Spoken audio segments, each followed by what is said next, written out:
하나님께서 대한민국 사람을 만드셨는데 정말로 대한민국 사람 어디를 가든지 잘 견뎌낼 수 있는 그런 피부와 그런 육체를 하나님께서 주신 것 같습니다. 보면은 영하 한 53도 되는 곳에도 한국 사람 가서 얼어 죽지 않습니다. 또 53도, 섭씨 53도 되는 사막 한 군데서도 또 한국 사람들이 살아가는 것을 볼 때에 우리도 하나님의 은혜를 증거할 수 있는 그런 특별한 사명을 가진 것이 바로 오늘 우리 한국 사람의 모습이 아닌가 생각해 봅니다. 조금 전에 또 우리 제3남전도회 회원들이 특송하는 가운데 하나님께서 이런 지혜를 주십니다. 지금은 여러분들이 답답하고 때로 막막하고 컬컬한 기도의 자리에서 기도하지만은 저는 이렇게 여러분을 위해서 축복했습니다. 하나님, 지금은 눈물의 자리, 지금은 답답한 자리, 지금은 미지의 자리에서 엎드려 기도하지만은 저들이 속히 응답의 자리에서 하나님 앞에 크게 영광 돌릴 수 있도록 하나님 이 자리에 나온 한 명 한 명 위에 하나님 크신 은혜 덧입혀달라고 그렇게 축복했습니다.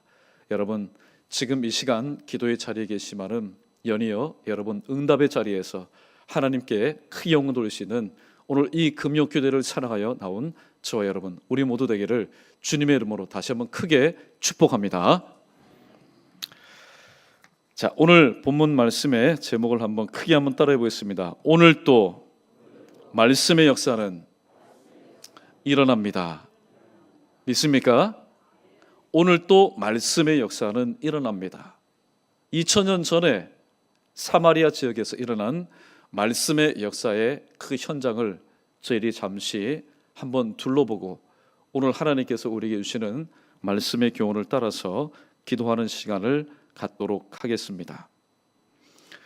하나님께서 예루살렘 교회에게 제자들에게 이렇게 말씀하신 적이 있습니다. 주님께서 사도행전 1장 8절에서 너희가 오직 성령이 너희에게 임하시면 너희가 권능을 받고 예루살렘과 온 유대와 사마리아와 땅 끝까지 가서 땅 끝까지 이르러 내 증인이 되리라.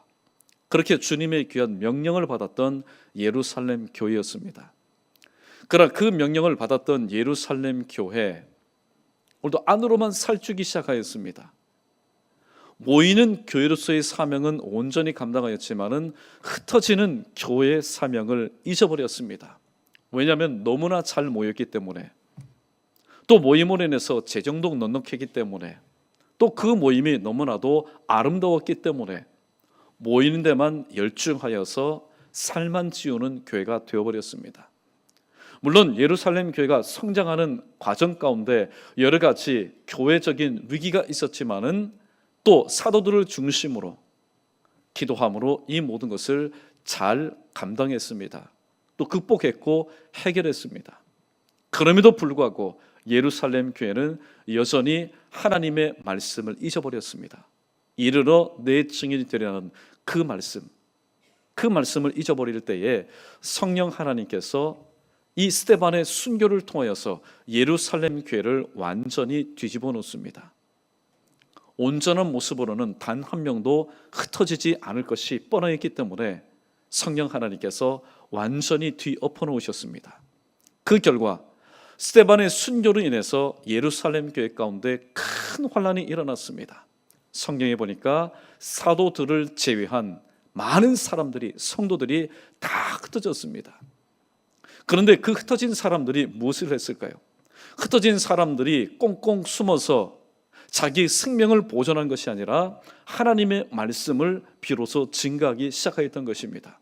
왜냐하면 하나님께 한번 회초리를 맞아보니까 주님께서 하신 말씀이 기억난 겁니다. 하나님께서 우리로 하여금 모여있는 교회가 아니라 흩어지는 교회가 되도록 하기 위해서 이 스데반의 순교 사건을 통해서 예루살렘 교회 가운데 큰 환란을 일으키셨구나. 예루살렘 교회로 봐서는 뼈아픈 일입니다. 교회 역사상 비극적인 일입니다. 그러나 전체적인 하나님의 역사를 바라볼 때는 하나님의 뜻이 수순을 밟는 바로 과정이었던 것입니다. 그 과정 가운데 한 단면을 오늘 본문은 이렇게 말씀하고 있습니다. 우리 오늘 본문 말씀, 우리 4절 말씀 함께 읽어보겠습니다. 시작. 그 흩어진 사람들이 두루 다니며 복음의 말씀을 전할세. 아멘. 또 잊어버리셨죠. 말씀 끝나면 크게 아멘하는 것. 자, 다시 한번 읽습니다. 4절 시작.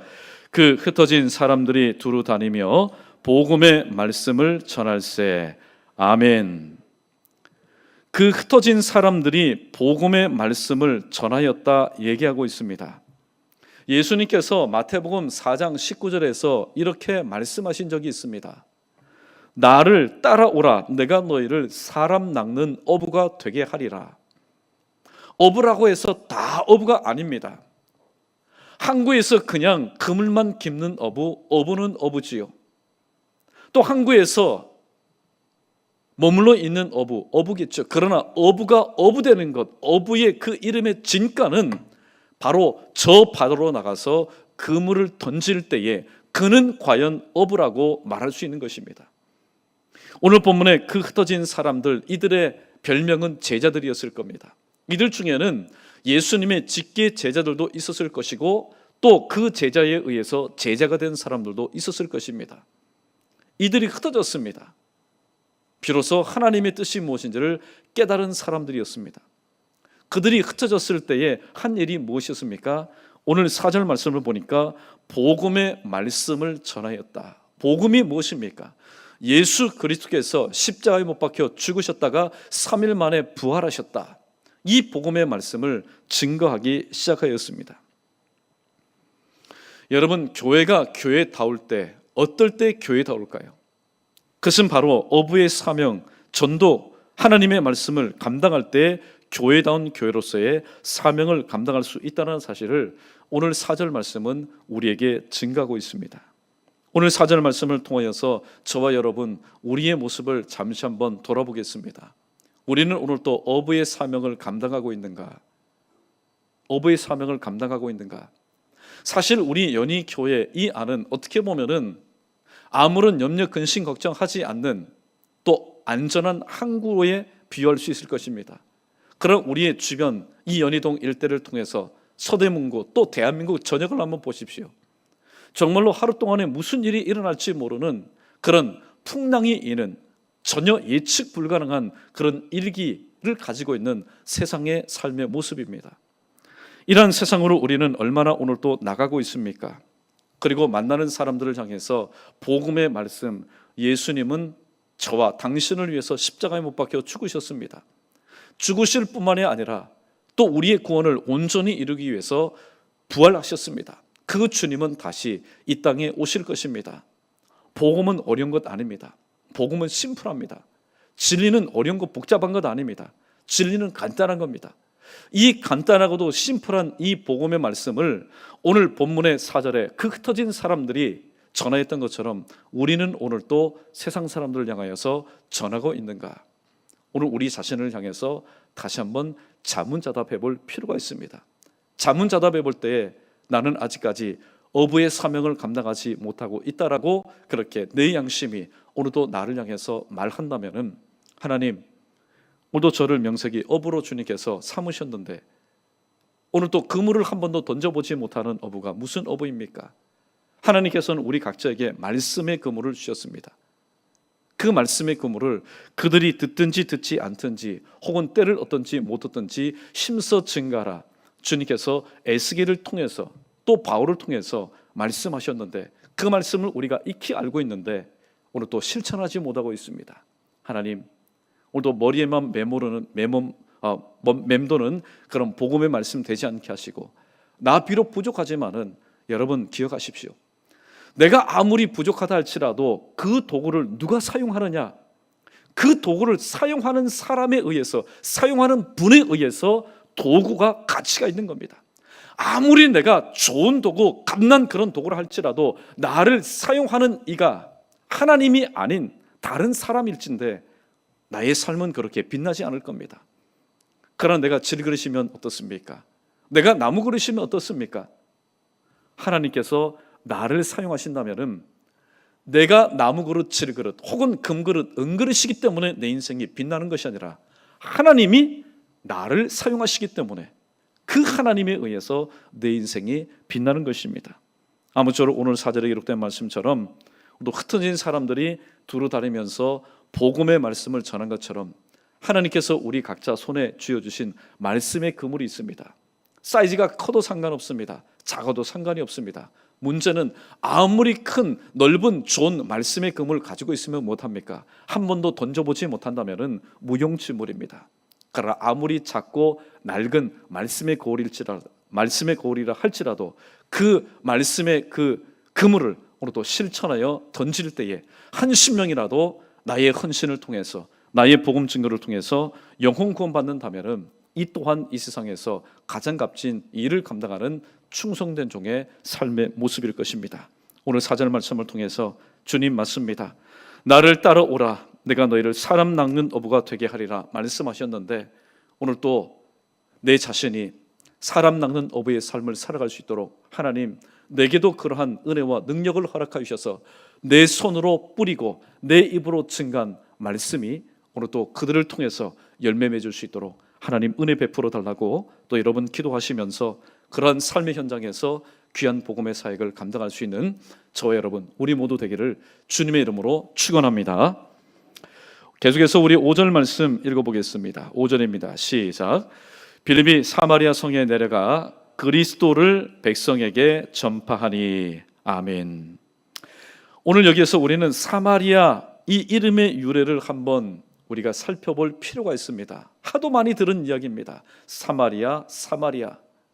이 사마리아라는 이름의 유래가 무엇이냐?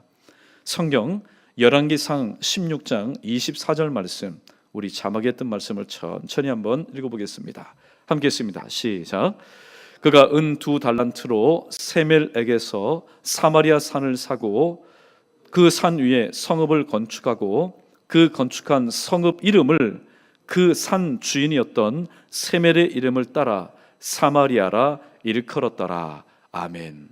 여기에 바로 사마리아 이 이름의 유래가 있습니다. 북조 이스라엘에 오므리라는 왕이 있었는데 이 왕이 은 2달란트를 가지고 세멜이라는 사람에게서 그 산을 샀습니다. 그리고 그 산 뒤에 그 산에다가 성읍을 건축하였습니다. 그게 바로 사마리아 성입니다. 그리고 이 성읍의 이름을 무엇으로 지을까? 옳거니 이 산의 주인이었던 세멜이라는 사람의 이름을 본따서 바로 사마리아라고 지었습니다. 이것이 바로 사마리아 성의 이름의 유래입니다. 그런데 이 사마리아 성읍과 사마리아 사람들에게는 역사적으로 비극의 일이 있습니다. 분명히 이스라엘 그 영토 팔레스타인 12지파 그 지경 안에 있었지만은 이들에게는 그들과 마음 한번 확실하게 통할 수 없는 그런 비극이 있었습니다. 그 비극의 역사가 언제부터였냐면은 북조 이스라엘이 BC 722년에 망하게 됩니다. 하나님께서 허락하신 인생 막대기 사람 채찍인 아수르에 의해서 멸망하게 됩니다. 그들이 멸망한 이유가 무엇일까요? 첫 번째는 하나님의 말씀에 불순종하였기 때문에 오직 하나님만을 바라봐야 되는데 하나님을 바라보지 않고 우상을 숭배하며 우상을 하나님처럼 맹렬하게 심취하여서 그 길을 걸어갔을 때 그러나 선지자를 보내었습니다. 북조 이스라엘에 하나님께서 선지자를 얼마나 많이 보내셨습니까? 너희가 돌아와라 돌아와라 돌아와라. 그러나 북조 이스라엘 백성들은 콧방귀도 뀌지 않았습니다. 그들은 돌아오지 않았습니다. 그때 하나님께서 BC 722년이라는 하나님의 심판의 때에 북조 이스라엘을 완전히 멸망시켜버렸습니다. 그리고 하나님 섭리에 따라서 이 아수르가 어떤 정책을 썼냐면 혼혈 정책을 썼습니다. 그 백성들을 무조건 짓밟을 것이 아니라 이 아수르가 정복한 또 다른 이방 민족을 이 사마리아 지역 가운데 오게 해서 이주하게 해서 서로 혼혈, 즉 피를 섞게 하였습니다. 사실 북조 이스라엘의 수도가 사마리아였는데 이 성읍에 살던 사람들도 한때는 순수 혈통이었습니다. 물론 북조 이스라엘과 남주여로 갈려졌지만은 그들은 유대인의 혈통을 가지고 있었습니다. 그러나 BC 722년에 아수르에 멸망한 뒤에 혼혈 정책으로 인해서 이들의 피가 섞이기 시작했습니다. 722년에 망하였습니다. 예수님 당시에도 제자들이 예수님께서 왜 사마리아로 통과하실까? 특별히 요한복음 4장에 사마리아에 있던 수가성을 통과하실 때 왜 주님께서 사마리아 성을 통과하실까 할 정도로 이 이스라엘 백성들, 일반 사람들의 그 역사, 그 의식 가운데도 깊이 뿌리박았던 바로 지역이 사마리아였습니다. 유대인들은 이 사마리아 사람들을 상종하는 것을 거부하였습니다. 그래서 이 사마리아인들을 불가촉 천민으로 취급하였습니다. 그들과 말 섞는 것도, 그들과 함께 지내는 것도, 물건을 통용하는 것도 이방 사람들보다도 더 죄처럼 그렇게 생각했던 것입니다. 그런데 오늘 이 비극이 있었던 이 사마리아 성에 어떤 일이 있었을까요? 오늘 5절 말씀 제가 다시 한번 읽어드립니다. 빌립이 사마리아 성에 내려가 그리스도를 백성에게 전파하니.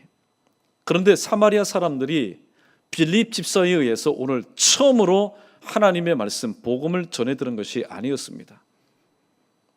바로 일찍이 예수님께서 사마리아 성에 내려갔을 때에 이틀 동안 제1차 말씀의 상행회를 개최한 적이 있었기 때문입니다. 우리 요한복음 4장 39절로 42절 말씀 우리 함께 읽어보도록 하겠습니다. 요한복음 4장 39절로 42절입니다. 함께 읽습니다. 시작. 여자의 말이 내가 행한 모든 것을 그가 내게 말하였다 증언하므로 그 동네 중에 많은 사마리아인이 예수를 믿는지라. 사마리아인들이 예수께 와서 자기들과 함께 유하시기를 청하니 거기서 이틀을 유하심에 예수의 말씀으로 말미암아 믿는 자가 더욱 많아 그 여자에게 말하되 이제 우리가 믿는 것은 내 말로 인함이 아니니 이는 우리가 친히 듣고 그가 참으로 세상의 구주이신 줄 알미라 하였더라. 아멘. 그러니까 이 사마리아 이 지역의 사람들은 복음이 낯설지가 않습니다. 예수님께서 지금 돌아가신 지 정확하게 기간을 따질 수는 없지만은 여러분 몇십 년이 흐른 것 아닙니다. 불과 얼마 되지 않았습니다. 그때 이 유대 나사렛 청년 예수라는 분이 와서 자기의 동네에 와서 복음을 증가했습니다. 그때 많은 사마리아 사람들이 예수를 믿는지라. 예수를 믿는 사마리아 사람들이 있게 되다 보니까 또 사람들에게 증거되어서 아예 사마리아 사람들이 전체가 예수님에게 와서 청합니다. 우리 가운데 이틀을 좀 머물러 주십시오. 예수님께서 이틀을 머무는 동안에 무엇을 하셨겠습니까? 그 지역의 유명 관광소를 예수님께서 다니셨겠습니까? 무엇을 하셨겠습니까? 하나님께서 나를 이 사마리아 성으로 오늘 인도하신 것은 이 영혼들을 하나님께로 돌이키기 위해서 나에게 말씀을 증가하라는 그런 사명이 있음을 깨달으시고 예수님께서는 이틀 동안 오늘날로 말하면은 말씀 상행회를 직접 인도하셨던 것입니다. 오늘 보면 39절과 42절에 보면은 처음에 사마리아 사람들이 예수님을 믿은 것, 간접적으로 믿은 것은 이 수가성 여인의 말로 인함입니다. 이 수가성 여인이 증가하는 그 말로 인해서 예수 그리스도를 믿었습니다. 그러나 믿을 때 물론 믿는 표현을 했지만은 간접적인 믿음이었습니다. 그러나 이들이 예수님을 초청하였고 예수님으로부터 이틀 동안 하나님의 말씀을 직접 들을 때에 오늘 이렇게 말하지 않습니까? 우리가 예전에는 너희의 말을 듣고 예수 그리스도를 믿었지만은 이제는 아니다. 예수님의 말씀으로 인해서 우리가 확실히 믿게 됐고 그 주님이 바로 세상의 구주인 것을 우리가 확실히 안다라고 분명히 고백하고 있습니다. 자, 이 성에 누가 왔습니까? 예루살렘 교회 환난으로 인해서 뿔뿔이 흩어졌던 한 사람 빌립 집사가 이 사마리아 성에 와서 그리스도를 증거합니다. 그 그리스도는 바로 누구였습니까? 그 그리스도는 바로 하나님의 아들이셨고 세상의 죄를 지고 가는 하나님의 어린 양이었던 것입니다. 여인의 증언을 통하여서 예수를 믿었지만은 예수님의 말씀을 통해서 예수님을 구주로 믿었던 제1차 사마리아의 복음화를 체험했던 바로 이들이었습니다. 이들에게 빌립 집사가 그리스도를 전파하였습니다. 여러분 얼마나 심플합니까? 빌립 집사가 증거한 것은 단 한마디였습니다. 그리스도를 전파하였습니다. 복음의 핵심은 바로 예수 그리스도였기 때문입니다. 사도행전 4장 33절에 보면은 이런 말씀이 있습니다. 사도들이 큰 권능으로 주 예수의 부활을 증언하니 무리가 큰 은혜를 받았다. 중요한 단어는 바로 이겁니다. 바로 예수의 부활을 증언하였다. 사마리아 사람들이 깜짝 놀랍니다. 사마리아 사람들도 귀가 있지 않습니까? 그 나사렛 예수, 얼마 전에 우리 성을 방문하여서 말씀을 통해서 우리의 영혼을 깨우고, 잠자는 우리의 영혼을 깨우고, 또 우리의 삶 가운데, 절망인 우리의 삶 가운데 산소망의 씨를 뿌려줬던 그 나사렛 예수가 십자가에 못 박혀 죽었다는 소식을 사마리아 사람들이 왜 못 들었겠습니까? 그래, 그렇지. 그분은 참 좋은 분이었어. 절망 가운데 사는 우리에게 소망을 심어준 분이야. 그는 우리의 아픔을 알고 있었던 분이야. 우리의 참으로 위로자였어. 우리의 구주셨어. 그래, 그러나 사람이니까 다 죽겠지. 여기까지 그들의 믿음이 정체되어 있었습니다. 그들의 믿음이 스톱이 되어 있었습니다. 그런데 빌립이 와서 누구를 증거합니까? 그리스도를 증거했습니다. 예수님의 고난받음과 예수님의 죽으심에 대해서만 증거한 것이 아니라 그 예수님께서 부활하셨다. 사마리아 사람들에게 또 신선한 충격이 되었던 겁니다.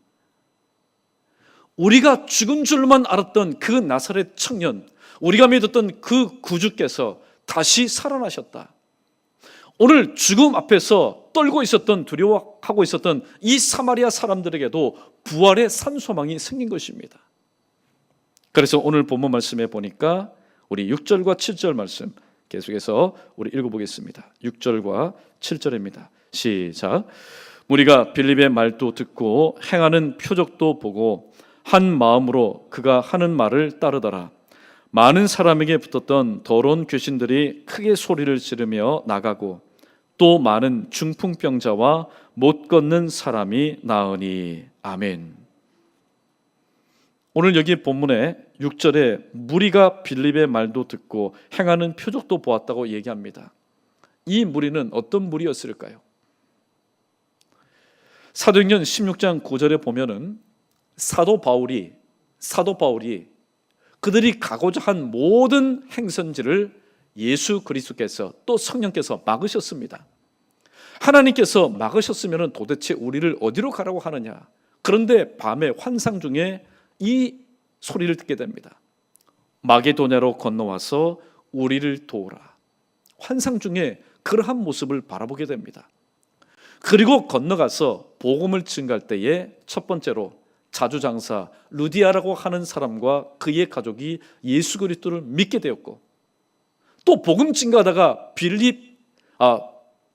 빌립보성에 갇혔는데 복음 증거할 수 없는 환경 가운데서라도 하나님께서는 큰 지진을 통해서 자결하려고 했던 옥에 있던 간수와 그의 가정을 구원하여 주셨습니다. 오늘 여기 본문에 등장하는 이 무리, 사실 겉으로 그들은 복음의 필요성을 잘 알지 못하였습니다.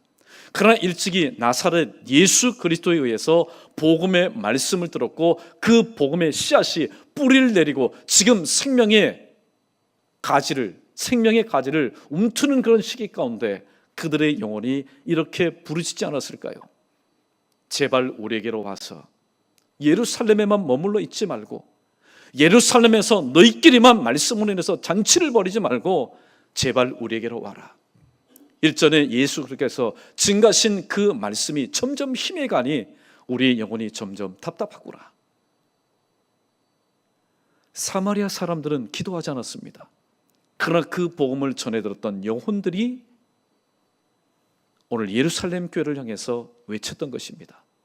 제발 사마리아로 건너와서 우리를 도와달라. 우리를 도와달라. 영은 영결이 합니다. 성령께서 이 빌립 집사로 하여금 사마리아로 내려가서 하나님의 말씀을 증거케 하셨던 것입니다. 그런데 하나님의 말씀을 증거할 때 놀라운 역사가 일어납니다. 그 놀라운 역사는 7절이 이렇게 기록하고 있습니다. 제가 다시 한번 읽어드립니다. 많은 사람에게 붙었던 더러운 귀신들이 크게 소리를 지르며 나가고, 그리고 또 많은 중풍병자와 못 걷는 사람이 나았다. 그렇게 말씀하고 있습니다. 오늘 본문 말씀을 통해서 우리는 이러한 사실을 우리는 교훈받습니다. 우리 크게 한번 따라해 보겠습니다. 말씀이 들어가면 귀신이 나가고 사람이 나음을 받습니다. 순서가 정확합니다. 말씀이 일단 들어가야 됩니다. 말씀이 들어갈 때에, 말씀이 들어가면은 말씀이 곧 누굽니까? 예수 그리스도입니다. 예수 그리스도는 이미 십자가에 못 박혀 죽으셨기 때문에 그의 영, 그리스도의 영, 성령이 그 심령 가운데 들어갈 때에 그 심령을 장하고 있었던 귀신이 나가고 그 나간 뒤에 성령께서 그의 심령과 그의 영혼을 치유하여 주시고 치료하여 주시니 그 사람이 나았더라. 그러므로 말씀의 역사는 그들 가운데 일어났던 것입니다. 오늘 이 말씀을 통해서 우리는 이러한 거룩한 욕심을 가지고 있어야 될 겁니다. 왜 그때 그 당시에 일어났던 이 말씀의 역사가 오늘날 일어나지 않을까? 매 시간마다 말씀을 전하고 매 시간마다 말씀을 듣는데 말씀은 오고 가는데 왜 역사가 일어나지 않을까? 왜 역사가 일어나지 않을까? 본문의 말씀처럼 오늘 또 말씀의 역사는 일어난다고 하는데 왜 그것이 나의 이야기가 되지 않고 나의 체험이 되지 않고 나의 역사가 되지 않을까? 우리는 이 질문 앞에 우리의 모습을 다시 한번 돌아볼 필요가 있습니다. 마귀는요, 말씀이 내 안에 들어오는 것을 막습니다. 강력하게 막습니다. 한 말씀도 내 안에 들어오는 것을 허용하지 않습니다. 여러분, 님비 현상이라고 알지 않습니까? 다른 데는 다 돼도 내 뜻 안에는 절대로 안 된다는 겁니다. 유해 시설이 내 뜻 안에 들어오는 것은 절대로 안 된다는 겁니다. 이와 마찬가지로 마귀도요, 하나님의 말씀이 내 안에 들어오는 것을 여러분 허용하지 않습니다. 왜냐하면 말씀이 내 안에 들어오면 내가 지금 창조했던 이 사람의 영혼과 인격과 육신과 마음과 생각과 뜻을 바로 그분께 온전히 내어드리고 자신은 쫓겨나야 하기 때문입니다.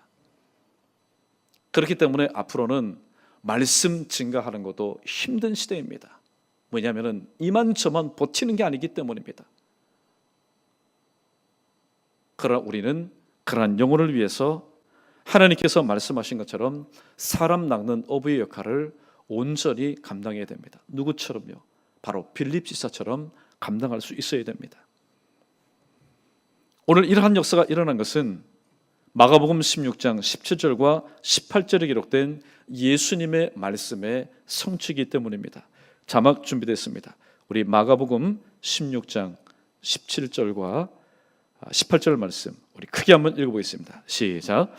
믿는 자들에게는 이런 표적이 따르리니 곧 그들이 내 이름으로 귀신을 쫓아내며 새 방언을 말하며 뱀을 집어 올리며 무슨 독을 마실지라도 해를 받지 아니하며 병든 사람에게 손을 얹은즉 나으리라 하시더라. 아멘. 예수님의 말씀의 바로 성취였습니다. 또 이 사건은 무엇에 성취했는지 아십니까? 계속해서 사도행전 4장 29절로 30절까지의 말씀 우리 읽어보도록 하겠습니다. 사도행전 4장 29절로 30절입니다. 사도들이 얼마나 간절히 기도했는지 모릅니다. 읽습니다. 시작. 주여 이제도 그들의 위협함을 굽어 보시옵고 또 종들로 하여금 담대히 하나님의 말씀을 전하게 하여 주시오며 손을 내밀어 병을 낫게 하시옵고 표적과 기사가 거룩한 종 예수의 이름으로 이루어지게 하옵소서 하더라. 아멘. 이 말씀대로 빌립 집사가 주님의 이름으로 지금 기도합니다. 저들 가운데 붙어있던 더러운 귀신들이 떠나가게 하시고 저들의 영혼의 그 주인이 주님이 되게 하옵소서. 그렇게 말씀을 증거할 때에 오늘 사마리아 사람들, 그들은 결코 만만치가 않은 사람들입니다. 그들은 쉽게 예수 그리스도를 믿을 만한 사람들이 아닙니다. 그러나 얼마 전에 예수님께서 말씀을 통해서 그들의 딱딱한 마음, 그들의 둔한 마음, 그들의 그 굳은 마음을 예수님께서 말씀을 통하여 1차 경작시켜 주셨습니다.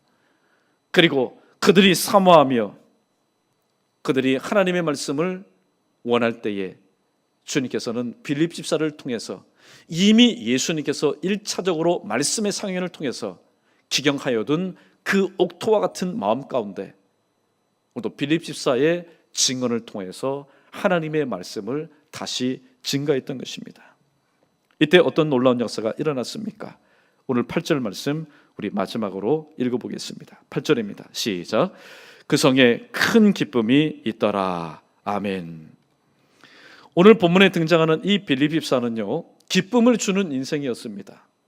우리가 무엇을 통해서 기쁨을 얻을 수 있을까요? 솔직한 얘기를 한번 해보겠습니다. 지금 돈이 궁한 사람에게 돈을 주면 그는 기쁨이 되겠지요. 돈이 필요한데 돈이 필요한 사람에게 돈을 주면 그 돈은 그에게 기쁨이 될 겁니다. 또 지금 건강치 못한 사람에게 만약에 건강이 회복된다면 그 건강이 그에게는 이루 말할 수 없는 기쁨이 될 겁니다. 또 지금 배고파서 지금 백가죽이 들러붙은 사람에게 따끈따끈한 한 그릇의 국밥은 그에게 큰 기쁨이 될 겁니다. 그러나 그 기쁨 오래가지 않습니다. 있던 돈 이 모양 저 모양으로 또 사용하면은 내 손에서 없어지는 순간 기쁨도 사라지는 겁니다. 밥도 마찬가지지 않습니까? 그 한 그릇을 통해서 1시간 혹은 수시간 동안은 기쁠 수 있습니다. 그러나 다 소화된 다음에 그것이 계속해서 제공되지 않는 이상 우리는 오히려 한 번 느꼈던 그 기쁨 때문에 더 많은 고난과 더 많은 낙심의 삶을 살아갈 수밖에 없습니다. 진정으로 우리를 기쁘게 하는 것은 무엇일까요? 그것은 오늘 본문에서 빌립 집사가 말씀을 통하여서 지금까지 단 한 번 얼마 전에 이곳에 오셔서 하나님의 말씀을 증거해 주신 예수 그리스도로 인해서 지금까지 단 한 번 맛보았던 그 말씀에 그 은혜를 다시 한번 재차 맛봄으로 인해서 오늘 사마리아 사람들은 큰 기쁨의 삶을 살았다고 말씀하고 있습니다. 하나님의 말씀을 증거하면은 말씀 증거하는 사람도 기쁘지만은 그 말씀을 받아들이는 사람도 기쁜 인생이 되는 겁니다. 그런데 오늘 본문에서 읽지 않았지만은 사울이라는 사람을 한번 보십시오. 이 사울이라는 사람은 기쁨을 주는 인생이 아니라 슬픔을 주는 인생이었습니다. 사울이라는 청년이 가는 곳마다 그리고 흔적을 남긴 곳마다 큰 슬픔이 있었습니다. 큰 슬픔이 있었습니다. 스데반이 죽을 때에 찬송표를 던졌습니다. 예루살렘 교회 경건한 사람들이 크게 울었습니다. 슬퍼했습니다. 오늘 저와 여러분은 어떠한 인생을 살아야 될까요? 내가 가는 곳마다 내 족적이 남긴 곳마다 슬픔의 인생을 우리가 살게 하겠습니까? 아니면 하나님의 말씀을 통해서 기쁨을 주는 그런 인생이 되어야 되겠습니까? 오늘 기쁨의 인생, 기쁨을 주는 인생은 목사만의 역할이 아닙니다. 오늘 본문을 보십시오. 사실 오늘 본문 말씀의 그 원리를 따르면 기쁨을 주는 인생은 말씀을 증거하는 사도들만의 몫일 것입니다. 그러나 빌립 집사였습니다. 일꾼이었습니다. 굳이 일에 능했던 사람들이었습니다. 그러나 직분에 막론하고 하나님의 말씀에 사로잡혀서 이 말씀을 증거할 때에 빌립 집사는 기쁨을 주는 인생이 되었고 그 말씀을 받아들인 사마리아 사람들도 큰 기쁨의 삶을 살게 되었다고 말씀하고 있습니다. 오늘 또 하나님의 말씀의 역사는 분명히 일어납니다. 누구를 통해서 일어나야 될까요? 바로 저와 여러분을 통해서 하나님의 말씀의 역사는 분명히 일어나야 될 줄로 믿습니다. 그러므로 내 자신이 먼저 하나님의 말씀으로 충만해야 되겠습니다. 내 자신이 먼저 하나님의 말씀에 붙잡혀야 되겠고 내가 먼저 말씀의 포로의 은총이 되어야 되겠습니다. 그래서 하나님께서 오늘 또 우리를 어느 곳으로 보내시는 간에 보내는 곳에서 세상 구경하기에 여념이 없고 또 세상 물건 구입하기에 여념이 없는 그런 삶이 아니라 주님께서 오늘 또 나를 이곳으로 보내신 곳은 분명히 이곳 가운데 하나님께서 예비하신 예비 백성이 있다는 사실을 다시 한번 기억하시고 에스겔처럼 때를 얻든지 못 얻든지 그리고 사도 바울의 말처럼 오늘도 그들이 듣든지 듣지 않든지 하나님의 말씀을 온전히 증가하여서 말씀의 역사를 일으킬 수 있는 그런 저와 여러분으로 귀하게 쓰임받는 우리 모두가 되기를 주님의 이름으로 간절히 축원합니다.